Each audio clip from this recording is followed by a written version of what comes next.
Welcome to this interesting episode of my story. I'm calling it interesting because it is the month of November, and in the Church of Uganda, this month was dedicated to children.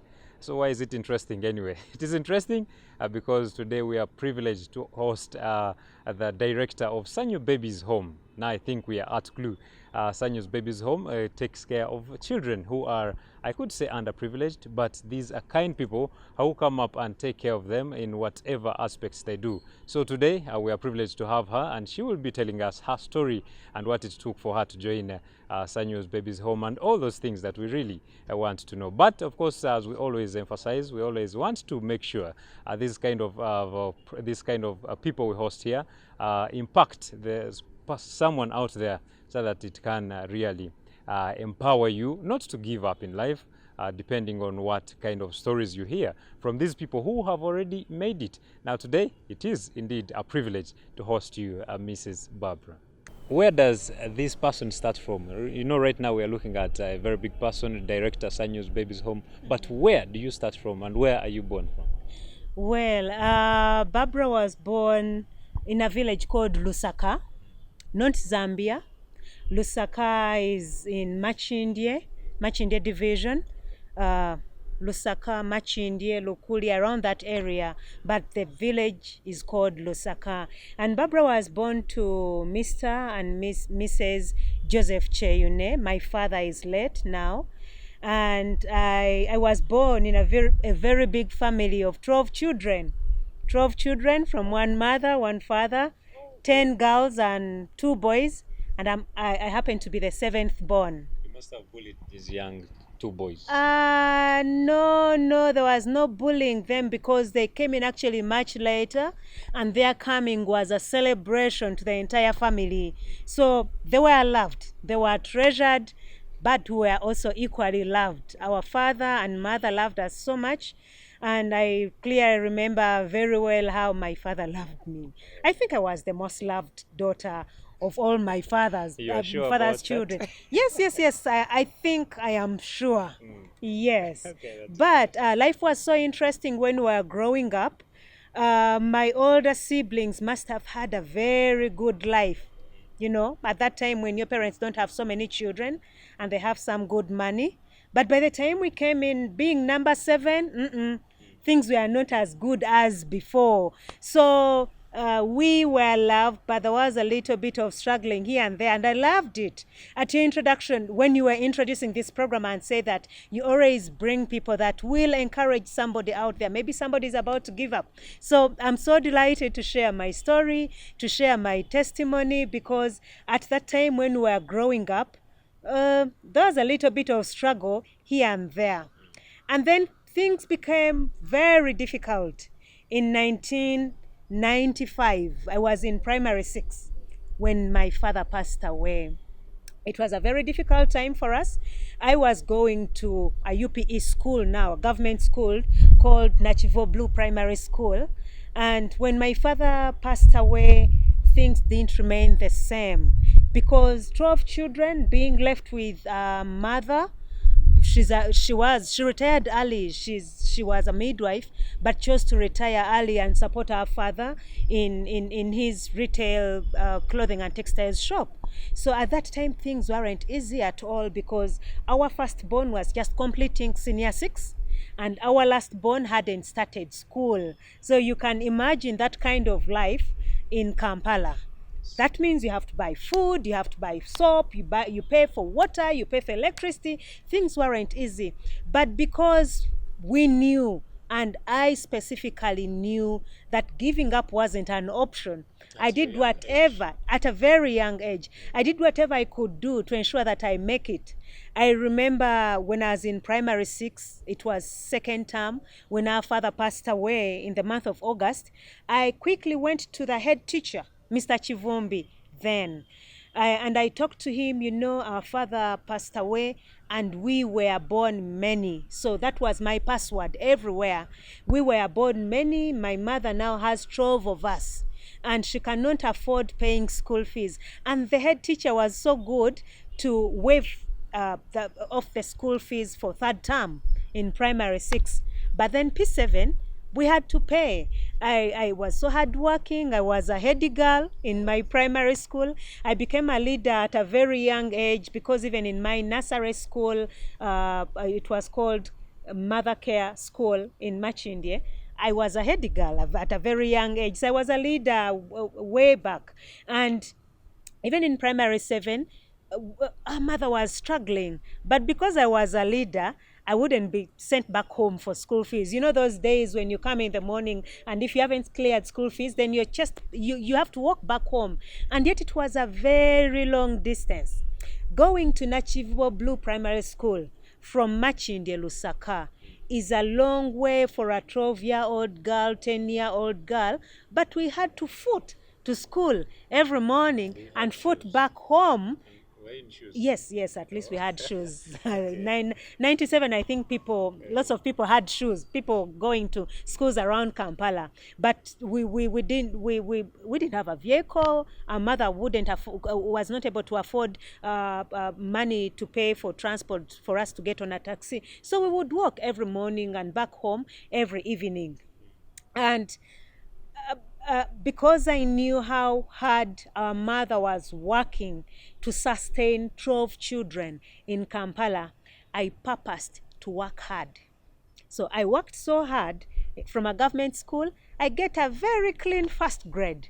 And that opened my way to a great school, which I'm so proud of, Mengo Senior School, the only senior school in Uganda. So viewers out there, if you thought your school was a senior school, for your information, Mengo Senior School is the only senior school in Uganda. That's another topic for discussion.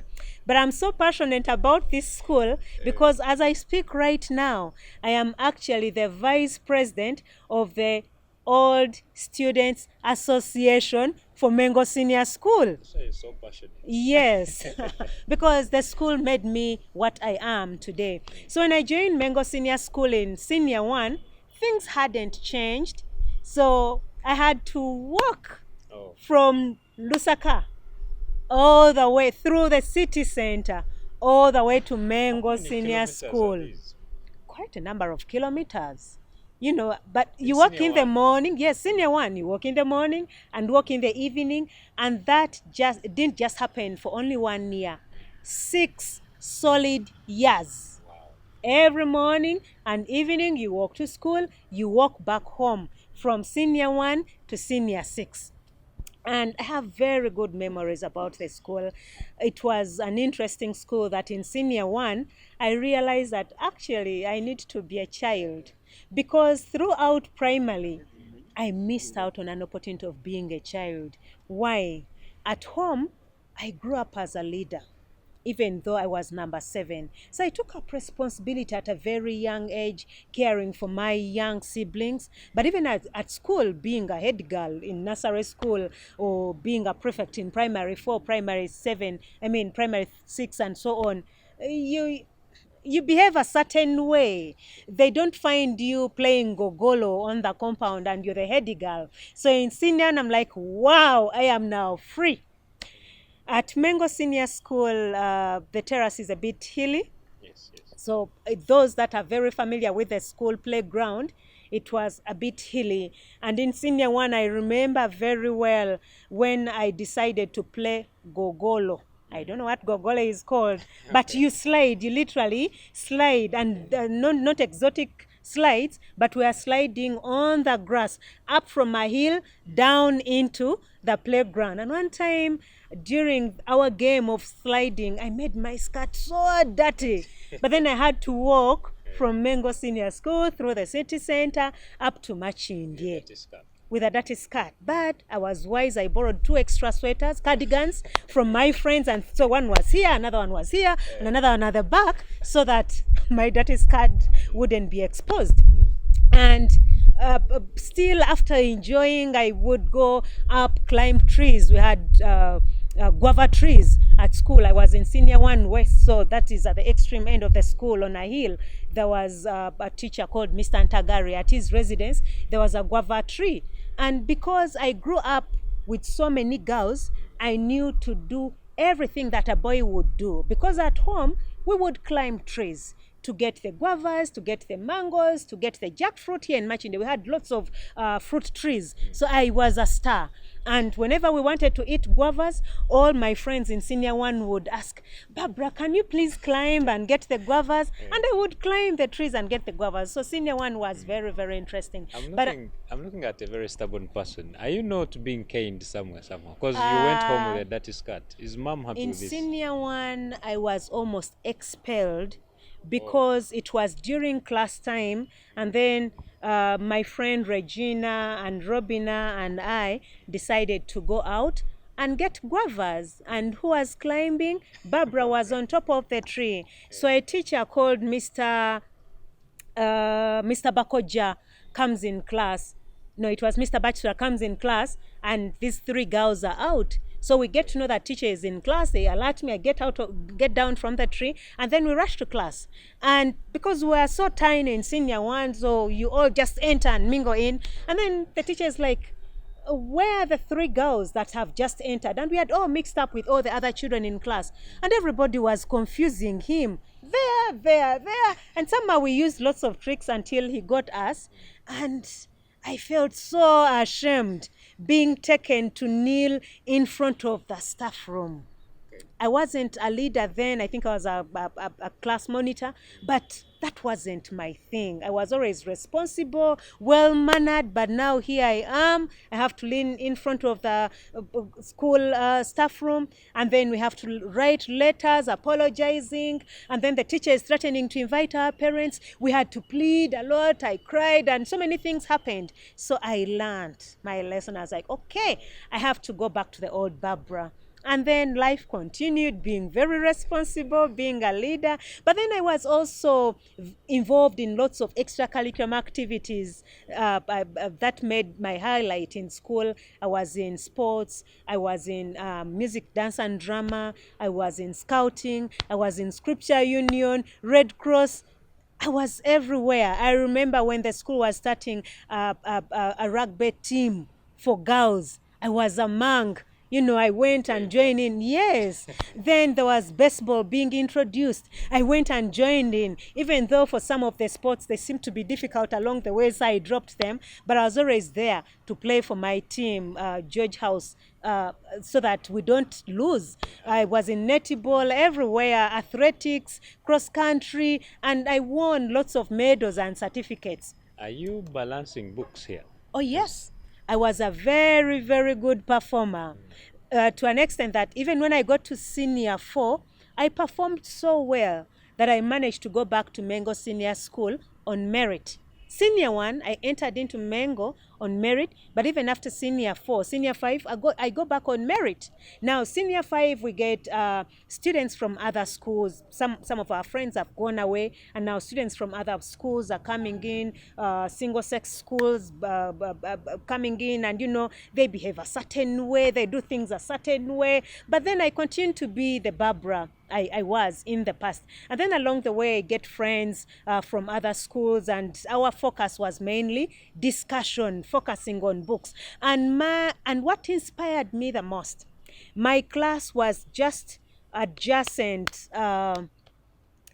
When you're seated in class, I used to sit on the window, and when you look through the window, I could see Mary Stuart Hall, Makerere University. So Mengo Hill, and on the other side, there is Makerere Hill, and you can see Makerere University. I could see Mary Stuart Hall, and then I would always say to myself, how will people from villages come all the way from Bushenyi, from Masaka, from Moroto, and make it to the university on government sponsorship? And I miss this opportunity, yet every day I'm able to look at the university.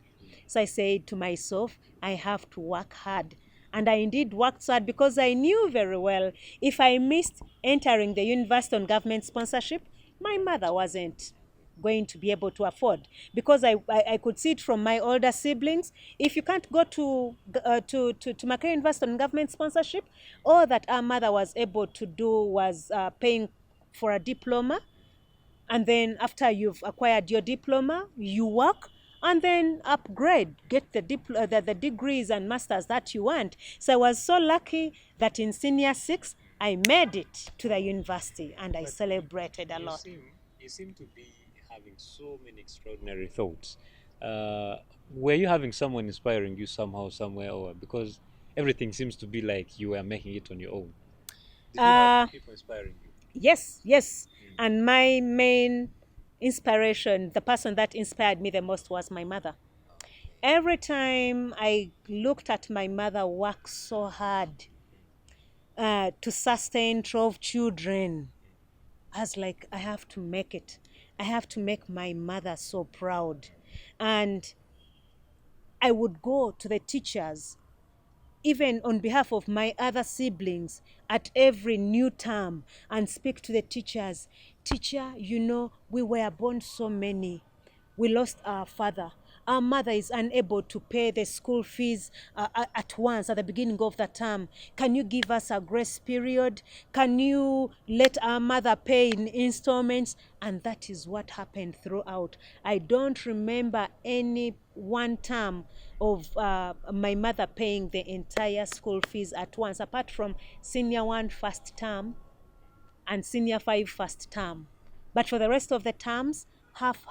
So she gets a loan, she invests the loan in her small retail shop, and then gets some of it, deposits half on me, and another one, and another one. Sometimes she would focus on a candidate, and then would explain to us that let us first focus on the candidate. So that is life. But then I was so smart and ensured, and I endeavored to ensure that I make teachers my friends, I make cooks my friends, I make the gatemen my friends.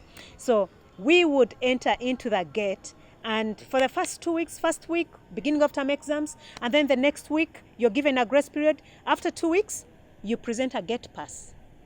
And if you don't have a gate pass, you can't enter school. So what I had to do is to make the gatemen my friends. And I ensured that I leave home very early with my siblings. We walk through Katwe city center, or sometimes around via Ring Road, and then get to school so early. By 6 a.m. or sometimes even before 6 a.m. we are at school, and at that time it's only the gatemen at the gate, and the teachers on duty haven't arrived. So because we are friends with the gatemen, they let you in. But then lunchtime comes. If you don't have a meal card, you can't access the dining hall. And the caterer, Mr. Bossa, then was my friend already. The cooks were my friends. The cleaners, everybody was my friend. I would greet them. I was so nice to them. And so Mr. Bossa, I go to the dining hall very early, even before he opens. Oh, how are you, my friend Barbara? Yes, I'm fine. We enter and have a meal. So I just purposed to do whatever it takes to ensure that I thrive and survive. That's interesting. Yes. So now, life at campus. Life at campus was interesting because before campus, we would walk to school and back home. And then other children were coming from rich families. They are driven at school in Prados, in huge cars, and others, their parents are able to pay transport, taxi fares, so they come to school in a taxi and go back home in a taxi. And some of them would bypass you when you're walking back home, because early in the morning nobody would see us. People are still sleeping, or they're waiting for their fathers and mothers to drive them to school. So in the evening when I'm walking back home, then others would see you because they are passing by in a taxi or their parents' vehicles. And then the following day they're like, Barbara, twakulabye ng'okuuta enfudu. Twakulabye ng'osimba emisoli, implying that, it was a kind of bullying. But they want you to feel bad, that you're poor, you're coming from a poor family. They say, oh yeah, and it is okay, that's good for me, it's good exercise for me, and that's what keeps my brain burning and working. And then I would also wait for them when the results from Saturday papers come in, or beginning of term exams or end of term exams come, and because I know I have good grades, so I would go to them and say, katulabe gwe baletera mu motoka nakuta enfudu, and that would keep them quiet. I mean, they wouldn't comment again, and that kept me going. So at the university, life was so good because during our years, I entered the university in 2003. And in our years, if you were sponsored by the government, you are given a living allowance, your accommodation is taken care of. So literally, even though my mother wasn't able to give us pocket money or wasn't able to put us in good hostels, we're already getting allowance from government. So I would always tell my friends that, by the way, I'm enjoying your parents' taxes. Yes, they're in the same university, but they're in private. And every semester, you check on your account, you have some money. So life was very interesting. But because of the bond that we had right from childhood, we ensured that we get a hostel where we could all live in one room, my siblings and I. And so I remember a time when we were sharing a room, three of us. Of course, each one had to pay to live in that room, but we made sure that even the money that the government gives us, we use it sparingly so we can save. So whenever we got the allowance, we pulled funds together, each one contributes, and then we draw up our budget for a full semester. So we know we shall go to the market and purchase this and this and this to take us through the semester. So every evening we had a warm meal and a healthy meal, while other children that thought were coming from rich families, they would go and buy a Rolex or sometimes a bun and take it with a cup of tea, chai mukalu, while we were enjoying a warm, healthy meal. And for us, it didn't matter whether it was posho and beans. That is what we've been able to prepare that day. Whether it's vegetables and tula and rice, that is what we have prepared. And we were happy because lunchtime we would have meals from the halls of residences, and then supper time we make our own meals, but from the money that we are getting. So at the university, I never lacked. And I worked so hard. When you don't lack, then you're able to concentrate, but you're also able to serve the Lord. And while at the university, I was in lots of fellowships. Number one, I joined the praise group for St. Francis Chapel, Makerere. I joined the main CU, Makerere Main Christian Union. I also joined various mission groups. And one funny thing that happened about mission groups that I'll never forget, because I was used to a life of being busy every other time. And at the university, you have a lot of free time because you're not in class throughout during our years. So after class, sometimes I just go around the chapel, Makerere St. Francis Chapel, and in the gardens there was a tree which was called MTR, Mango Tree Revival, where various groups would go and pray. So I would go and find a group and join them. So one evening I go and joined a group called, it was a mission group from Arua. And then I joined them. I think they were praying in Lugbar, and I was, these people are praying in tongues. And I joined them and we prayed together.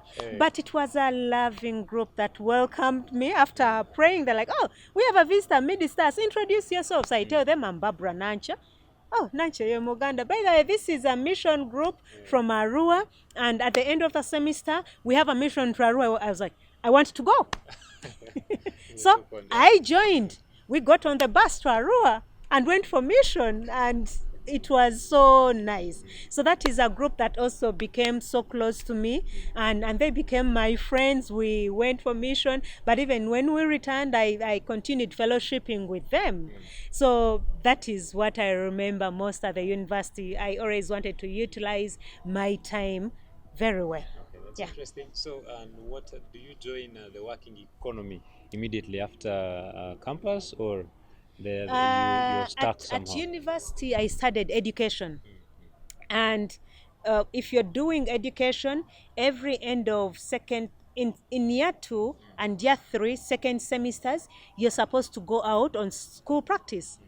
And I went back to Mango for school practice for year 2 and year 3. Now, after year 3, I told there was a teacher, I'm forgetting her name. I told her that, by the way, I'm happy to keep coming and support you and volunteer my services and also speak to the young girls. I love the young girls because even back home at my home church, St. Luke's Church of Uganda, Machindi, I was involved with Daughters of the King. It's a fellowship for young unmarried girls. I was involved with the youth and so on. So I tell the teacher, and she was so welcoming. So I would always go back now and then, but that was before graduation.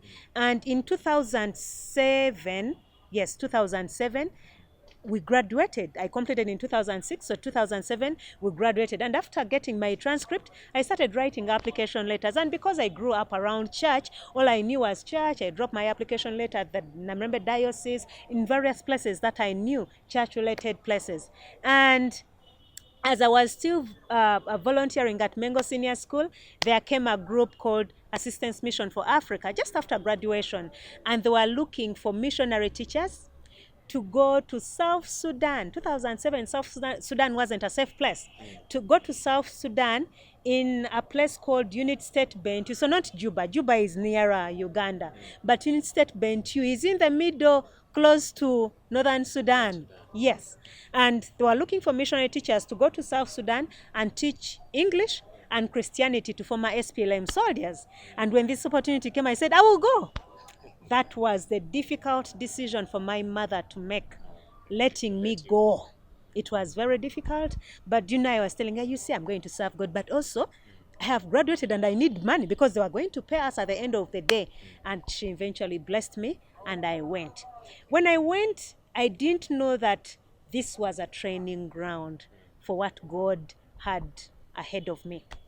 I was there briefly for a few months, but even when I got there, we were staying in a compound for expatriates. Some people were from UN and other NGOs for security purpose. And then we would go teach and then come back. We had our fellowship for expatriates. And for me, that didn't make sense. I wanted to go out into the community, but we're being cautioned. It's not safe out there. It's not safe out there.